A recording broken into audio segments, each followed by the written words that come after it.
Police station. पूजा एक लड़के के साथ नौकरी की तलाश में निकली थी और रात 11 बजे लखनऊ कानपुर हाईवे पर बुरी हालत में पाई गई। लेकिन उसकी ये हालत हुई कैसे? कौन थी पूजा और कौन था शेखर? और आखिर पूजा के साथ हुआ क्या था?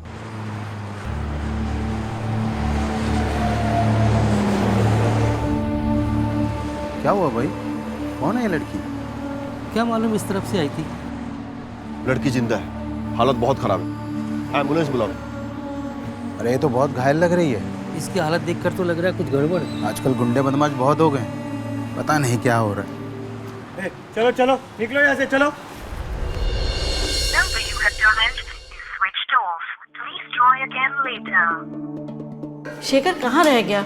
कुछ बता के नहीं गया क्या? माँ जी, तब से लगा रही हूँ, फोन में स्विच ऑफ आ रहा है, बहुत घबराहट हो रही है। आपके द्वारा डायल किया हुआ नंबर अभी बंद है। समझ में नहीं आ रहा, इतना देरी तो कभी नहीं करते।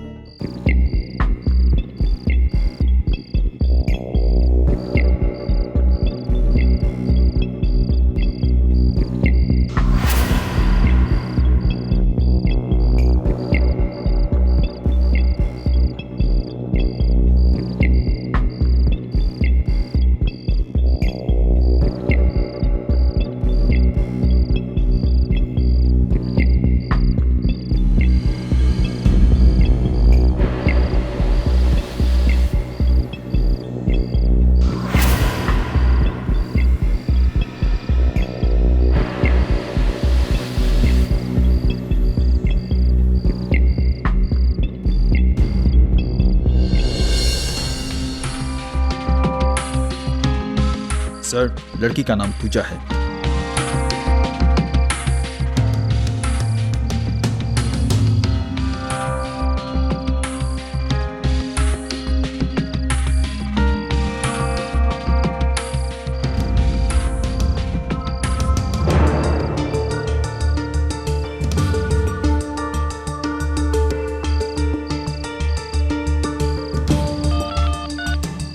हेलो, आप पूजा की माँ बोल रही हैं?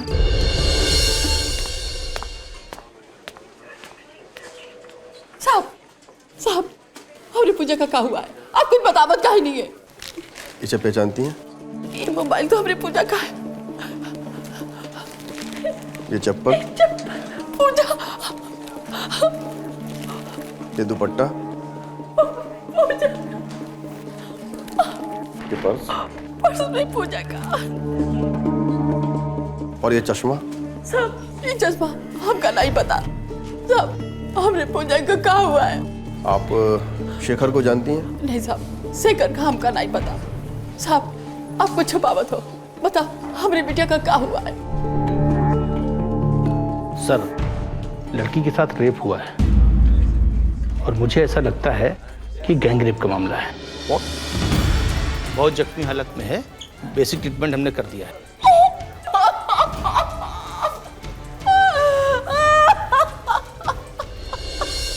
पूजा को अभी तक होश नहीं आया है। एक काम करो, घटनास्थल से जो भी चीजें बरामद हुई हैं सबकी अच्छे से जांच करवाओ। सर। और पूजा के फोन पे अंतिम कॉल किसी शेखर का आया था। इस शेखर का कच्चा चिट्ठा निकलवाओ टेलीकॉम ऑपरेटर से। सर। और वो जो सेडेटिव मिली है, पता लगा कौन से मेडिकल स्टोर से खरीदी गई है। सर, पेशेंट को होश आ गया। डॉक्टर साहब, बयान लेना बहुत जरूरी है। प्लीज ले लीजिए।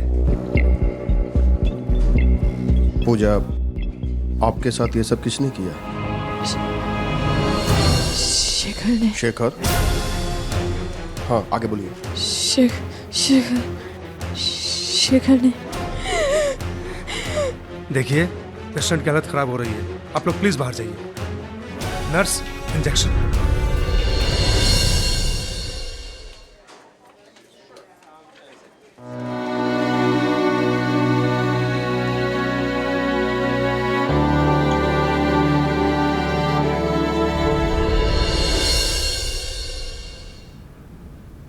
माँ जी, वो अभी तक घर नहीं आए हैं, पूरी रात बीत गई। लगता है पुलिस की मदद लेनी पड़ेगी। शेखर का है? हम तो खुद ही थाने आने वाले थे कंप्लेन लिखवाने, वो कल से घर ही नहीं आए हैं। देखिए, हमारे साथ कोई खेल मत खेलिए, फटाफट बताइए शेखर का है। अरे आप ऐसे काहे बोल रहे हैं? क्या किया हमने बेटा ने? आपके शेखर ने रेप किया है। आप लोगों को कोई गलतफहमी हुई है इंस्पेक्टर साहब, वो ये सब नहीं कर सकते। हमें कोई गलतफहमी नहीं हुई मैडम। पूजा ने खुद बयान दिया है कि ये सब उसके साथ शेखर ने किया है। आप उसका फोटो ले आइए।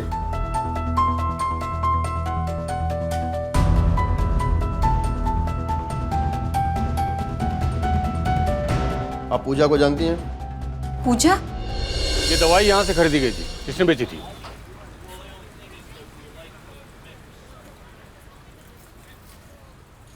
सर ये किसी पूजा शर्मा ने ली थी। तुम थे उस टाइम यहाँ पे? सर उस वक्त तो बबलू और शेखर थे। सर मैं तो 3:30 बजे आया क्योंकि शेखर ने हाफ डे लिया हुआ था उस दिन। अभी कहाँ है शेखर? सर आज तो नहीं आया वो। ये नंबर देखो, ये है उसका नंबर। हाँ नंबर तो उसी का है। क्या हुआ सर? वो आए तो इन्फॉर्म करो। Okay sir. तुम यहाँ सिविल ड्रेस में तैनात रहना, नजर रखना, और तुम सर को इन्फॉर्म करो। ये है पूजा, ध्यान से देखिए।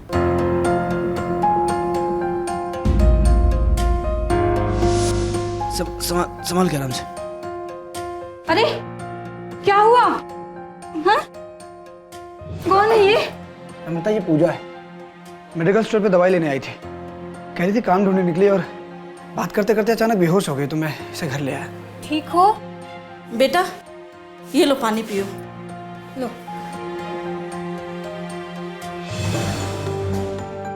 क्या हुआ बिटिया, इतनी परेशान काहे दिख रही हो?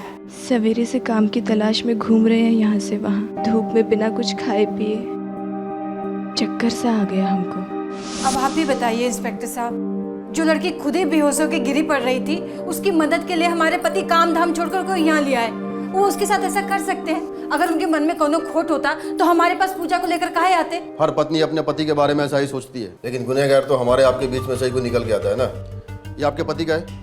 हाँ लेकिन इंस्पेक्टर साहब वो एक पारिवारिक आदमी है, वो कोनो गलत काम कर ही नहीं सकते। बस वो एक बार हमारे हाथ लग जाए, क्या सही है क्या गलत है सब पता चल जाएगा। आप केवल इतना बताइए, कल वो 3:30 बजे अपना शॉप से निकला बाइक पे, आपको बताया? नहीं। मतलब उसने आपसे ये बात छुपाई? क्या इसके पहले भी कभी उसने हाफ डे लिया है आपको बताए बिना? ऐसा तो कभी नहीं हुआ।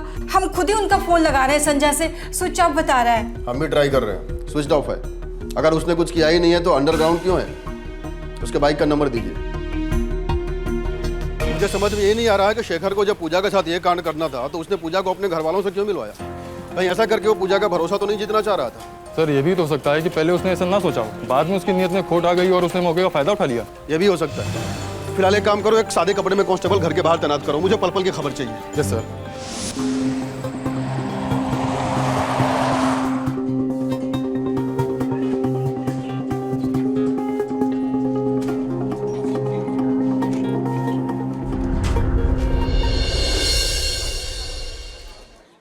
हम आपकी हालत समझ सकते हैं, लेकिन हमारे लिए कुछ सवाल पूछने बहुत जरूरी है। प्लीज हमें निडर होकर बताइए। 4 लोग थे, बस शेखर याद है हमें। उसके साथ उसके 3 साथी भी थे, उनका चेहरा हमको याद नहीं। हमें नशे की दवाई पिला दी गई थी, फिर चारों ने बारी बारी हमारे साथ बलात्कार किया। जब हमने विरोध किया तो बुरी तरह मारा और पीटा। शेखर को आप कैसे जानती हैं? 4 महीने पहले हमारी मुलाकात हुई थी शेखर से। उनके मेडिकल स्टोर पे हमारी नौकरी छूट गई थी, बहुत किल्लत हो गई थी पैसों की। छोटे भाई बहन के स्कूल की फीस के पैसे नहीं थे, माँ की तबीयत खराब रहती थी। हम दवाई लेने अक्सर उनके मेडिकल स्टोर जाया करते थे। एक दिन पैसे कम पड़ गए, दवाई लेना भी जरूरी था। शेखर ने कहा दवाइयाँ ले जाओ, पैसे बाद में दे देना। अब नौकरी तो थी ही नहीं, कहाँ से लौटाते उनको पैसे। पर शेखर ने कई बार मुफ्त में दवाइयाँ दे दी हमें। इससे इस बात का तो भरोसा हो गया कि कि वो बहुत ही अच्छे इंसान है। और फिर एक दिन। हाँ हेलो पूजा। हाँ शेखर। अच्छा तुमको काम की जरूरत थी ना, तो एक अच्छा काम आया है। एक कपड़ों की दुकान खुल रही है, वहाँ सेल्स गर्ल्स की जरूरत है, तो हम बोलेंगे तो तुम्हारा काम हो जाएगा। ठीक है, बहुत बहुत शुक्रिया। डॉक्टर, पूजा की रिपोर्ट जैसे ही आती है हमें तुरंत इन्फॉर्म कीजिए। हमें जल्द से जल्द रेपिस्ट को पकड़ना होगा। अपनी इन्वेस्टिगेशन टीम बड़ी करनी होगी। फिलहाल एक काम करो, शेखर के घर पे जाओ, उसकी पत्नी से उसके दोस्तों की डिटेल्स निकलवाओ। कुछ भी करो, मुझे सारे रेपिस्ट हिरासत में चाहिए। Yes sir. पूजा के विश्वास की हत्या हो चुकी थी। जिस शेखर पे उसने भरोसा किया था, उसी ने उसके साथ इतना बड़ा धोखा किया। शेखर का फोन लगातार स्विच ऑफ आ रहा था, लेकिन पुलिस हाथ पर हाथ धरकर बैठने वाली नहीं थी। उन्होंने शेखर और उसके तीनों साथियों को ढूंढने के लिए छानबीन और तेज कर दी। पूजा ने बयान दे दिया है, उसके साथ गैंगरेप हुआ है। नहीं, वो गलत बयान दे रही है। हमारे पति एक जिम्मेदार इंसान है, उनकी संगत बुरी हो ही नहीं सकती। जल्दी ये सब पता चल जाएगा। पहले उनके दोस्तों के नाम और नंबर दीजिए।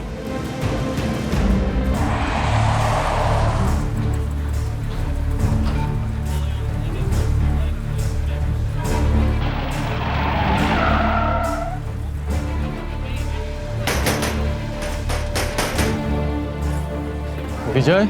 जी सर। अरे सर मैंने क्या किया? अरे सर मैंने क्या किया?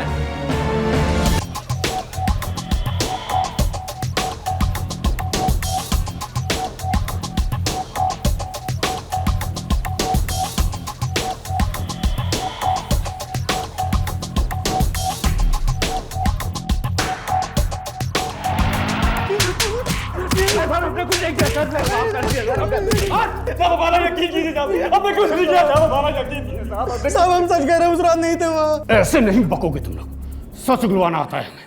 गुप्ता, इन तीनों के स्पर्म टेस्ट के लिए भिजवाओ। सर।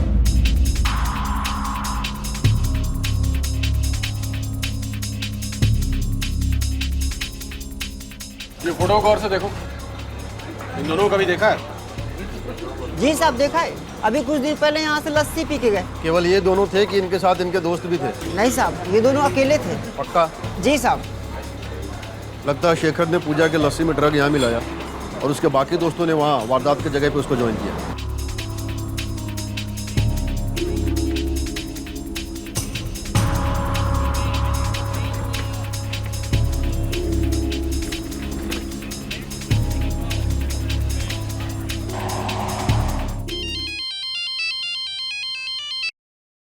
हाँ गुप्ता। लखनऊ रेलवे स्टेशन पर 2 मिनट के लिए उसका फोन ऑन हुआ था। इसके पहले कि वो शहर छोड़ के भाग जाए, धार दो बचो उसको। सर, तेज चलाओ।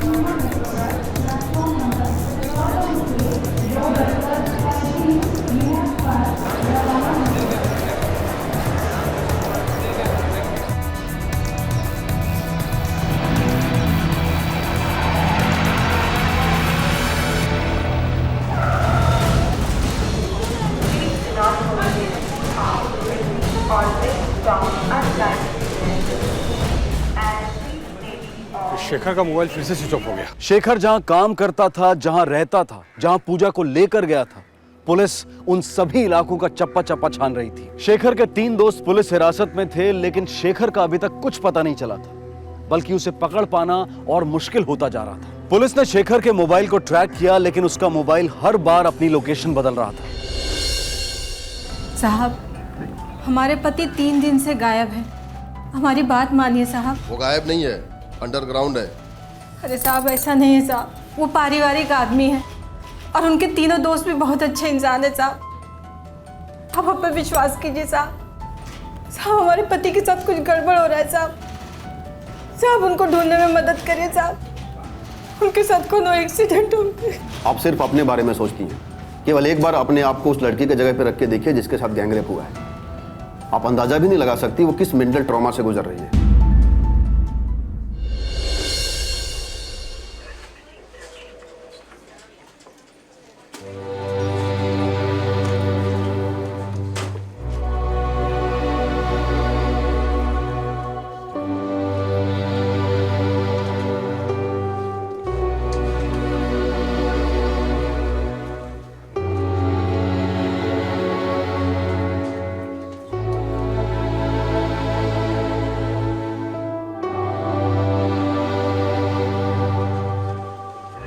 नमस्ते।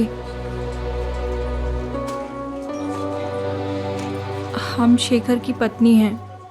कहाँ आई हूँ यहाँ? हमारी बिटिया का तमाशा देखने आई हूँ। तुम्हारा पति इंसान नहीं, राक्षस है, राक्षस। देखो हमारी बिटिया का क्या हाल किया है। अरे कैसे रहा था उनके साथ? देखो मेरी बिटिया को, देखो।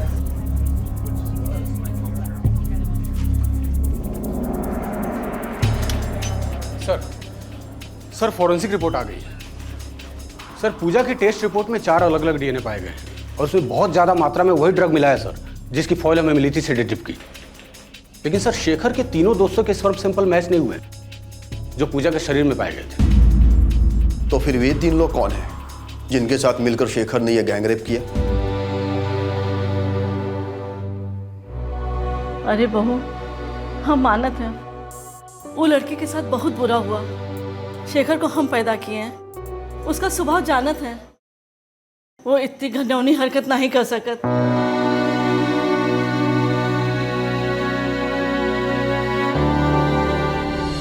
पूजा की हालत देखकर नम्रता सदमे में थी और दूसरी तरफ पुलिस हैरान थी कि फॉरेंसिक रिपोर्ट में शेखर के तीनों दोस्तों का डीएनए मैच नहीं हुआ था। पुलिस की समझ में नहीं आ रहा था कि शेखर के ये 3 नए दोस्त आखिर हैं कौन। क्या वो वाकई किसी बुरी संगत में था? अजीब दुविधा थी। ना तो शेखर का कुछ पता चल रहा था और ना ही इस केस से जुड़ी कोई और कड़ी सामने आ रही थी। 3 दिन बीत गए और फिर अचानक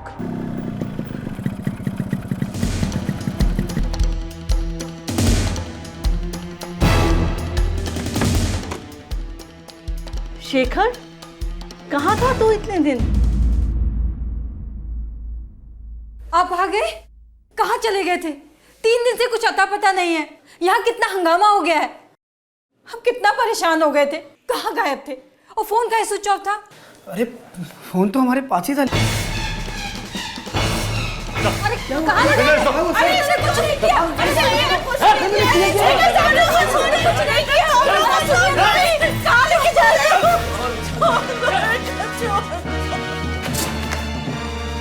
पूजा के साथ इस रेप कांड में तुम्हारे साथ तुम्हारे 3 और साथी शामिल हैं। तीनों का नाम चाहिए मुझे। सर हमने कुछ नहीं किया, बात मानिए हमारी। देख, छुपा के कोई फायदा नहीं।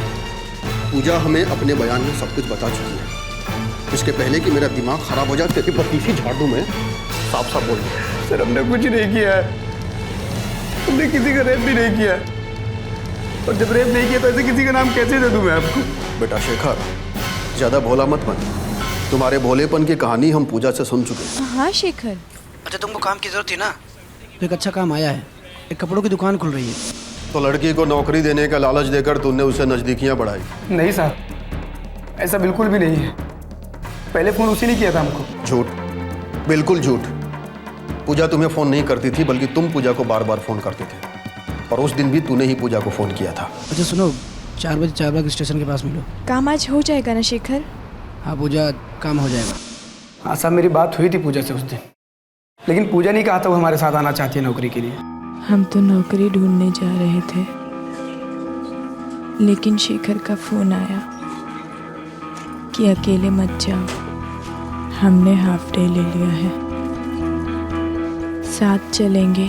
बहुत प्यास लगी थी पूजा को साहब। उसने ढाबे पे रुकने के लिए कहा हमको, तो हम ढाबे पे लस्सी पीने के लिए रुक गए। लस्सी पीने के बाद थोड़ा चक्कर सा आने लगा, फिर कुछ याद नहीं। मतलब उसके बाद हमको याद नहीं कि क्या हुआ हमारे साथ। और जब आँख खुली तो 3 दिन बीत चुके थे। मतलब हमको किसी ने अगवा कर लिया था। तू क्या अरबपति है? तुम्हारा अगवा कोई क्यों करेगा? और फिरौती के लिए तो कोई कॉल नहीं आया। तुम्हें क्या लगता है कोई बेहोश आदमी उड़ते फिरता क्या यहाँ से वहाँ? तुम पूरे होशो हवास में थे, इसलिए तुम्हारा मोबाइल अलग अलग लोकेशन पे ऑन और ऑफ हो रहा था। अब ये मत कह देना कि तुम्हारा मोबाइल भी चोरी हो गया था, क्योंकि जब तुम घर पे आए तुम्हारे पास मोबाइल था। और तुम किडनैप हुए थे या तुम्हारा ड्रामा था, ये तो हम पता लगा ही लेंगे। तुम्हारी जानकारी के लिए ये बता दूं कि तुमने और तुम्हारे साथियों ने रेप के पहले पूजा को जो ड्रग दिया था, उसकी डिटेल हमें मेडिकल स्टोर से मिल चुकी है। साहब किस ड्रग्स की बात कर रहे हैं? हाँ ये सच है कि पूजा मेरे मेडिकल स्टोर पे दवा लेने आती थी, लेकिन वो डिप्रेशन की दवा लेने आती थी और उसके पास डॉक्टर की प्रिस्क्रिप्शन भी होती थी। झूठ, फिर एक झूठ। हमने पूजा की मेडिकल हिस्ट्री चेक की है और पूजा का खुद ये कहना है हमने कभी दवाइयाँ नहीं ली। सेडेटिव बोल रहे हैं ना आप? हम तो अक्सर बुखार की या सर दर्द की दवाइयाँ लेने जाते थे माँ के लिए। ये सब शेखर की प्लानिंग है सर। वही बार बार फोन करके हमको वहाँ बुलाया करता था। पूजा खुद हमसे बात करना चाहती थी, हमको बार बार मिस कॉल मारती थी और उसकी तंगी को देख के हम कॉल बैक कर लेते थे साहब उसको। और जब भी हम उसको कॉल बैक करते थे हमसे डिप्रेशन वाली ही बातें करती थी। हम कोशिश करते थे साहब हम उसकी मदद करते ताकि वो डिप्रेशन से निकल जाए। वो हमारी बहन जैसी थी साहब। क्या बताएं शेखर, घर में रुपया पैसा है ही नहीं, खाने तक का इंतज़ाम करना मुश्किल होता जा रहा है। घर में कोई बड़ा भी नहीं है जो सहारा दे दे। कभी कभी तो मन करता है अपनी जान ही दे दे। कैसी बुज़दिल वाली बात कर रही हो तुम? घर में कोई सहारा देने वाला नहीं है तो हिम्मत हार जाओगी। हम है ना, हमको बनाओ अपना बड़ा भाई। देखो पूजा, जैसे अच्छे दिन नहीं टिकते ना तो वैसे बुरे दिन भी चले जाते हैं। एक काम करो, ये रखो तुम। अरे रखो, बड़े भाई हम तुम्हारे, और कभी भी जरूरत पड़े हमको याद करना, ठीक है? उसने हमदर्दी दिखाकर अपने जाल में फांस लिया हमें। फिर मौका देखकर गिरगिट की तरह रंग बदल लिया। साहब अब खुद सोचिए, अगर हमने रेप किया होता तो हम घर वापस क्यों आते? अपने आपको पकड़वाने। तुम घर वापस इसलिए आए ताकि तुम पे किसी का शक ना जाए। बड़े ही शातिर आदमी हो तुम, और 3 दिन तक तुम छुपे हुए रहे ताकि तुम एक्सक्यूजेज जमा कर सको। कोई फायदा नहीं होगा।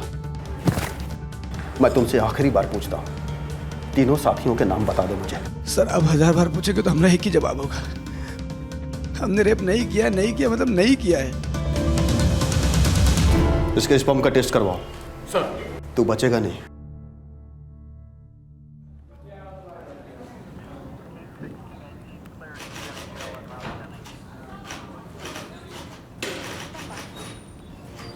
ये क्या हो गया जी? पुलिस वाले कह रहे हैं कि ये सामूहिक बलात्कार का मामला है, और वो टीवी वाले भी चिल्ला चिल्ला कर यही सब बता रहे हैं। सब झूठ है लम्बो, चाहे पुलिस वाले कुछ भी कहें या ये टीवी वाले कुछ भी कहें, पर हमने कुछ नहीं किया है।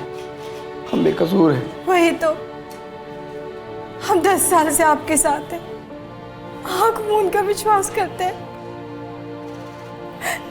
क्या हो गया जी? पूजा को ऐसे नहीं बोलना चाहिए था। हम तो मदद करना चाहते थे उसकी परेशान देखकर। अब कोई हम पे बलात्कार का इल्जाम लगाएगा तो हम मान थोड़ी ना लेंगे, और जब हमने रेप किया ही नहीं है ना तो कुछ भी साबित नहीं हो सकता। हमारा विश्वास करो। सर शेखर की रिपोर्ट आ गई है। पूजा की बॉडी में मिले सैंपल से शेखर का सैंपल मैच हो गया सर।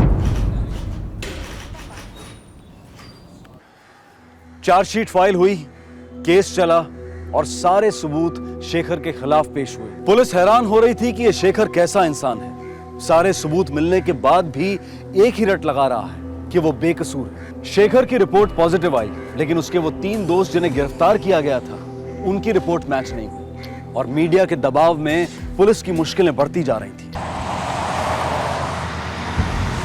सर मीडिया ने नाक में दम कर रखा है। लेकिन उनका सवाल भी जायज है गुप्ता। हाँ सर, मेन रेपिस्ट को पकड़ लेने के बाद भी उसके बाकी तीनों साथी तक हम अभी भी नहीं पहुंच पाए। जबकि सर शेखर और पूजा दोनों साथ में उस लस्सी वाले ढाबे पहुंचे थे। दोनों ने साथ में लस्सी पी, यहाँ तक सर दोनों साथ में थे। उसके बाद शेखर पूजा को बाइक पर बिठाकर ऑफ रूट से उस जंगल में लेके गया जहाँ पर पूजा का रेप हुआ। लेकिन सर शेखर का कहना यह है कि लस्सी पीने के बाद उसको चक्कर आया और उसको कुछ याद ही नहीं रहा, और 3 दिन बाद जब उसको होश आया तो उसने खुद को लकड़े कारखाने में पाया। जबकि सर लकड़े का कारखाना तो रेप वाली जगह से बिल्कुल अपोजिट साइड में। सर इसका मतलब शेखर पक्का झूठ बोल रहा है। हो सकता है, और ये भी हो सकता है कि शेखर और उसके तीनों साथियों का कोई ना कोई मददगार हो इस एरिया में, क्योंकि 3 दिन तक छुपे रहना बिना किसी के हेल्प के बाइक छुपाना पॉसिबल ही नहीं है। एनीवेज हम तो जा ही रहे हैं उस एरिया में बारीकी से छानबीन करने। देखते हैं शायद कोई सुराग हाथ लग जाए।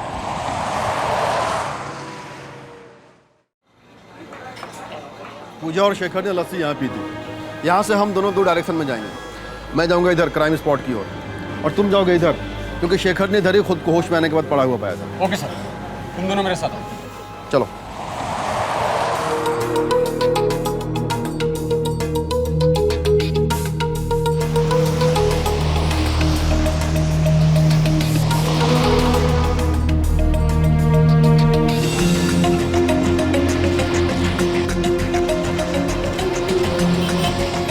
क्या भाई, तुम अपना ये सब्जी का ठेला रोज यहाँ नहीं लगाते हो क्या? पिछले 15 दिन से दिखाई नहीं दिए। साहब बहुत चोट आ गया था, यही मारे 10-15 दिन आए नहीं हम। अच्छा, 15 दिन पहले मंगलवार को कुछ गड़बड़ हुआ था क्या? 3 बदमाश को ढूंढ रहे हैं। गड़बड़? हाँ साहब, बहुत बड़ा गड़बड़ हुआ था। देख नहीं रहे, सब तुड़ा फुड़ा के बैठे हैं, सब पी पाक के गाड़ी चलाते हैं। अब उस सफेद वाली वैन को देख लो।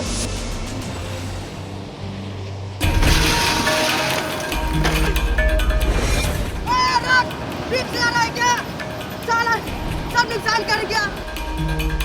देखी खिड़की टूटी थी, पता नहीं कौन जल्दी में रहे, ठोक के चला गया हमको। हमारा ठिलिया भी तोड़ गया और हमारे सब्जी का सारा नुकसान करके चला गया साहब। यही मारे हम कई दिन दिखाई नहीं दिए। और कुछ? और हाँ साहब, उस सफेद वाली वैन के पीछे चद्दर में कुछ रखा हुआ था। अच्छा, उस गाड़ी का नंबर याद है तुमको? साहब, गाड़ी का नंबर प्लेट टूटा हुआ था और आखिरी का 2 नंबर याद है, 8 और 9। सफेद कार, टूटी हुई नंबर प्लेट, बेतहाशा भाग रहे थे, सब्जी वाले के ठेले को उड़ाया। इतनी कहानी तो हमें पता है, तो सिर्फ इतना बता दे तुम्हारे साथ था कौन कौन? साहब आप क्या बात कर रहे हैं? कौन सी गाड़ी, कौन से साथी? सर वो सफेद कार मिल गई है, उसके मालिक का भी पता चल गया है। उसका नाम आकाश है और आकाश ने वो गाड़ी सेकंड हैंड खरीदी थी।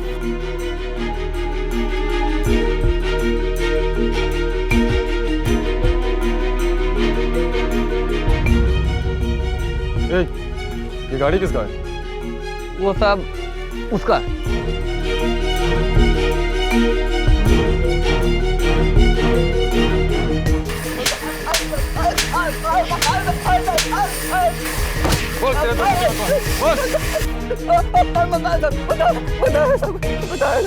साहब उनका नाम है साहब करण और श्रीकांत साहब, सब 4 भाग में छुपे हैं साहब। शेखर का जिस प्लान शेखर किया हुआ था, हम तो बस बहकावे में आ गए थे साहब। लेके चलो इसे।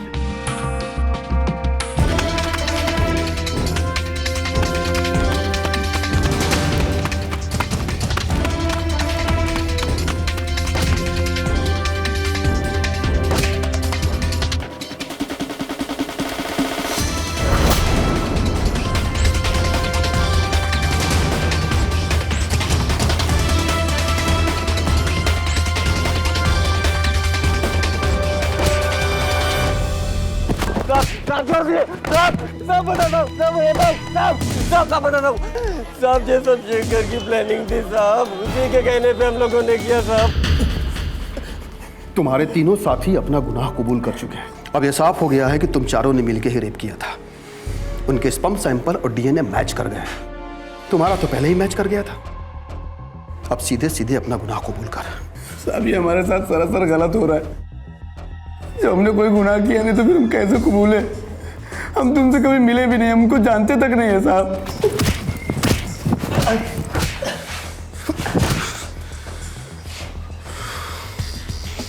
मुझे उन तीनों रेपिस्ट के कॉल रिकॉर्ड चाहिए। सर एक बहुत ही अजीब बात पता चली है। हमने उन तीनों के कॉल रिकॉर्ड्स निकाले, लेकिन शेखर की उनसे कभी कोई बात ही नहीं हुई। ऐसा कैसे हो सकता है? यदि उनकी आपस में बातचीत नहीं हुई तो फिर गैंग रेप को प्लान कैसे किया? सर एक और बात मालूम पड़ी है। एक कॉमन नंबर पर उन तीनों की बहुत बार बात हुई है, रेप वाले दिन भी, और ये नंबर किसी प्रकाश बंसल का है। कौन है ये प्रकाश बंसल? सर ये प्रकाश बंसल की केस हिस्ट्री भी बहुत अजीब है। कानपुर में 2014 में हुए एक मर्डर केस का मुख्य आरोपी है।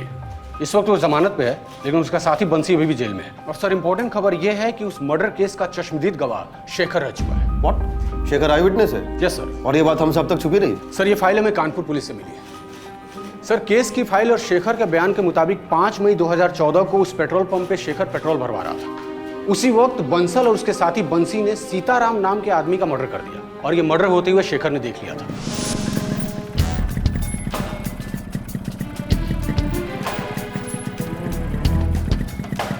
अरे भैया कौन है? अरे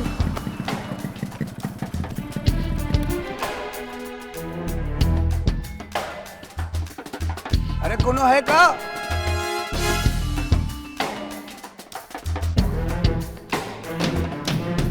भाई जी अम्मा कसम गलती हो गई, आइंदा कभी नहीं करेगा भाई जी। भाई जी नहीं करेगा भाई जी।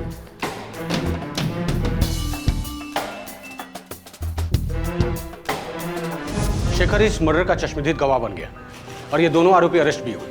लेकिन सर बाद में बंसल जमानत पर रिहा हो गया। सर हमने जब बंसल के कॉल रिकॉर्ड्स निकाले तो ये मालूम पड़ा कि बंसल और पूजा पिछले 5 महीने से टच में है, जबकि शेखर और पूजा सर 4 महीने से टच में है। मामला अब समझ में आ रहा है। उन 3 लोगों को जो हमने पकड़ा है ना, चलो उनकी खातिरदारी करते हैं। सर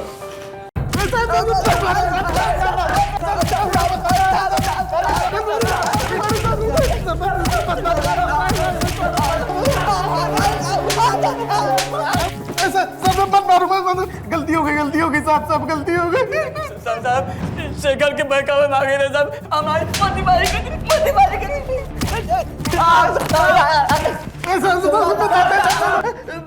मारिए मत साहब, मारिए उसे, बता दे सब कुछ सच बताते साहब।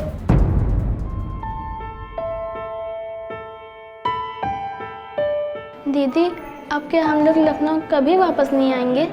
क्या करेंगे यहाँ पर आकर? सब कुछ तो लूट लिया इस लखनऊ ने, हंसी खुशी सुख चैन इज्जत सब कुछ। लेकिन हम मुंबई जाएंगे तो रहेंगे कहाँ? काम क्या करोगी आप? हमको वहाँ पर एक काम मिल गया है।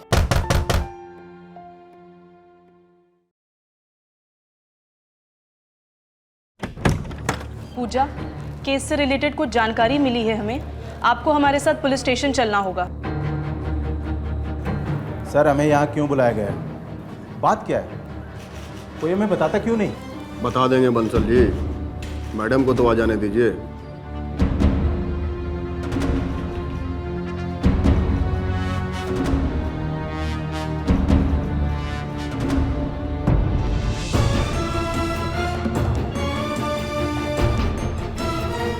बैठो।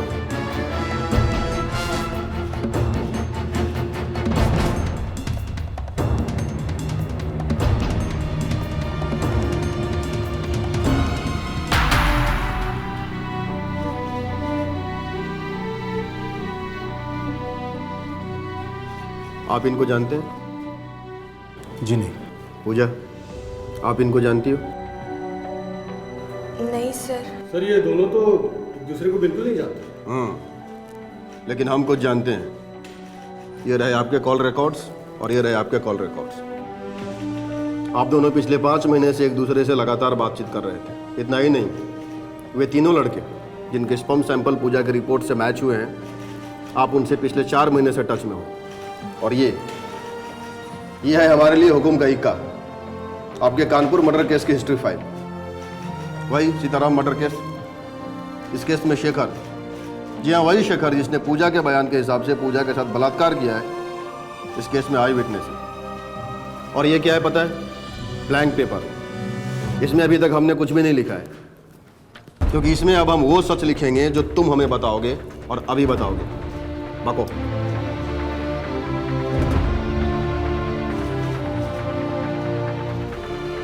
बको। सर हम बहुत परेशान थे, क्या करें कैसे करें कि शेखर हमारे रास्ते से हट जाए। उसके चश्मदीद गवाह होने के चलते हमारा जेल जाना तय था। हमने सोचा कि शेखर को अगर किसी और केस में फंसा दिया जाए तो हमारा केस कमज़ोर हो जाएगा। गवाह होने के चलते वो अपराधी साबित होगा। अगर उस पर रेप का केस साबित हो गया तो उसका बच निकलना नामुमकिन होगा। लेकिन समस्या ये थी कि इस काम के लिए लड़की कहाँ से मिली जो अपनी ज़रूरतों के लिए हमारे लिए काम करती। बंसी पूजा को जानता था, वो इसके टच में था और इसकी बदहाली उससे छिपी नहीं थी। इसीलिए हम अपना प्रस्ताव लेकर पूजा के पास गए। देखो पूजा, बंसी से मुझे तुम्हारे हालात के बारे में पता चल चुका है। तुम्हें पैसों की सख्त ज़रूरत है। तुम्हें अपनी माँ का ऑपरेशन भी करवाना है और अपने छोटे भाई बहनों को स्कूल भी भेजना है। कैसे करोगी इतना सब कुछ? इसीलिए हम तुम्हारी मदद करना चाहते हैं। हम देंगे तुम्हें पैसे, लेकिन बदले में हमारा एक काम करना होगा तुम्हें। कैसा काम? एक लड़का है शेखर, उसे एक मामले में फंसाना है। देखिए, हम ऐसा वैसा कोई काम नहीं करेंगे। हाँ, पैसा जल्दी और ज्यादा कमाना है तो उसके लिए रास्ता भी टेढ़ा ही चुनना पड़ता है। हमारी बात मानो, शेखर को फ्रेम करो। लेकिन कैसे? तुम्हारा रेप होगा। ये कैसी बातें कर रहे हैं आप? सही कह रहे हैं हम। इसके लिए तुम्हें बहुत पैसे मिलेंगे और इसके बाद तुम्हें पुलिस में जाके कहना होगा कि शेखर और उसके दोस्तों ने तुम्हारे साथ रेप किया है। शेखर और उसके दोस्त? मतलब तुम्हारा गैंग रेप होगा। 3 लोग होंगे, वो तुम्हें मारेंगे पीटेंगे। एकदम असली लगना चाहिए, चोट के निशान भी असली। ये कैसी बातें कर रहे हैं आप? नहीं, हमसे नहीं होगा ये सब। Gang rape? आप ऐसा सोच भी कैसे सकते हैं? इसके तुम्हें 20 लाख रुपए मिलेंगे। शेखर को फंसाने के 5 लाख और 3 बार रेप के अलग अलग 5-5 लाख रुपए और हॉस्पिटल का खर्चा अलग मिलेगा। लेकिन गैंग रेप ही क्यों? गैंग रेप इसलिए ताकि ये मामला इतना बड़ा हो जाए कि कोई हमारे केस को इस केस से जोड़कर ही ना देख पाए और ये शेखर नाम का कांटा हमारी जिंदगी से हमेशा हमेशा के लिए निकल जाए। लोग इसकी बात का विश्वास करें। प्लान के मुताबिक पूजा ने शेखर की हमदर्दी बटोर ली थी, जो कि उसको फ्रेम करने के लिए ज़रूरी था। और फिर तुमने पूजा को डॉक्टर की फॉल्स स्लिप दी जिसमें ये सेडेटिव सजेस्ट की गई थी, और उसके बाद पूजा ये सेडेटिव शेखर की दुकान से खरीदने लगी ताकि शेखर फंस जाए और पुलिस की गिरफ्त में आ जाए। और तुम्हारे ही कहने पे उस दिन ढाबे पे पूजा ने शेखर की लस्सी में सेडेटिव मिलाई।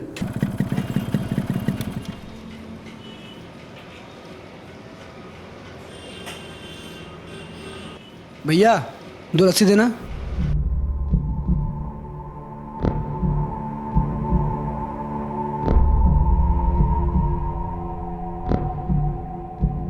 हम जरा हाथ धुल के आते हैं।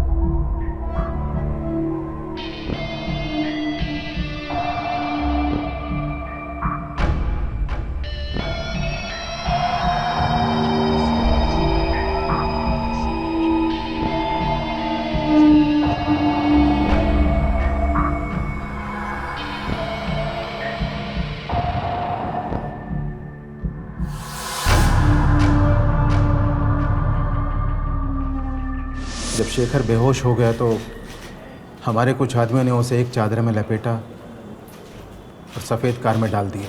उसे हम एक सेफ जगह ले गए और हमने 3 दिन उसे वहाँ रखा। हमारे एक आदमी ने उसकी बाइक उठा ली ताकि किसी को कोई सुराग ना मिले, और वो सेडेटिव पूजा को भी दी गई ताकि ये उन लोगों के चेहरे ना पहचान सके जिन्होंने इसके साथ रेप किया था। गैंग रेप के बाद आकाश ने हमें इन्फॉर्म किया।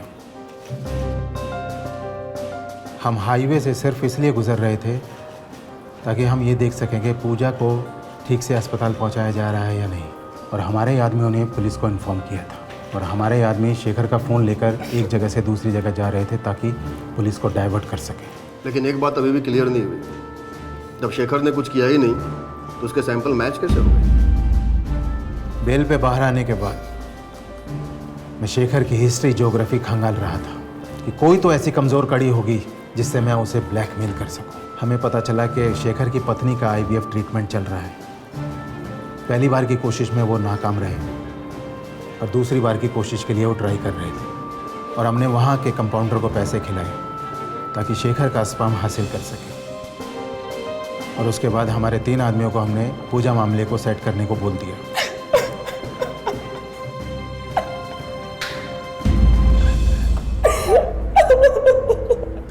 शेखर बेकसूर साबित हुआ, बंसल को गिरफ्तार कर लिया गया और बाद में शेखर ने चश्मदीद गवाह के रूप में बंसी और बंसल के खिलाफ अपना बयान दिया और उन दोनों को सीताराम की हत्या के जुर्म में आजीवन कारावास के लिए भेज दिया गया। पूजा को भी गिरफ्तार किया गया और उसे षड्यंत्र और पुलिस को गुमराह करने के लिए बुक किया गया। पूजा चाहती थी कि वो कुछ पैसा बना ले ताकि वो अपने भाई बहन और अपनी मां को एक बेहतर जिंदगी दे सके। लेकिन क्या ये सही रास्ता था पैसा कमाने के लिए, जहां उसे अपना बलात्कार करवाना पड़ा और एक निर्दोष को फंसाकर उसे गुनहगार साबित करना पड़ा। पर अब इस शॉर्टकट की कोशिश में पूजा एक ऐसी जगह आ खड़ी हुई थी जहां उसके लिए सिर्फ अफसोस किया जा सकता था। और सबसे शर्मनाक बात तो यह है कि जो कानून औरतों को मजबूत करने के लिए बना है, पूजा उसी कानून का दुरुपयोग कर रही थी। ये एक बेहद शर्मनाक वाकया है। आपसे फिर मुलाकात होगी अगले एपिसोड में एक और नए केस के साथ। तब तक अपना और अपने परिवार का ख्याल रखें और देखते रहें क्राइम पेट्रोल डायल 100। सबक एक को, सीख हम सबको।